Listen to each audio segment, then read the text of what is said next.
மாமி உங்கள் பேர் சொல்லுங்கள். பத்மாவதி. பத்மாவதி. ஓகே. ஓகே. சாப்பிட்டீங்களா காலைல? Okay, thank you. மாமியா சொல்லுங்கள். உங்கள் பேர் என்ன? சரோஜி. என்ன ஊர் நீங்கள்? கேரளா. கேரளா. ஓகே. காலைல சாப்பிட்டீங்களா? காலைல சாப்பிட்டீங்களா? சரி, ஒரு ஹாய் சொல்லுங்கள். ஹாய். கை குத்தி காமிங்க. நல்லா கையை தூக்கி காமிங்க. ஹாய். ஓகே. அப்போ சொல்லு. Hi hi. இவங்க தான் எனக்கு ரொம்ப பிடிச்ச மாமி. பேர் வந்து சுசீலா மாமி. ட்ரிபிள் கேணி தானே மாமி நீங்கள்? மாம்பழம். பெஸ்ட்டு மாம்பழமா? ஓகே.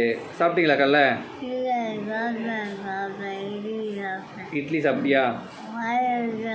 சரி சரி சரி. உனக்கு யார் ரொம்ப பிடிக்குங்க? யாரை? என்ன தான் பிடிக்குமா? Okay, thank you so much.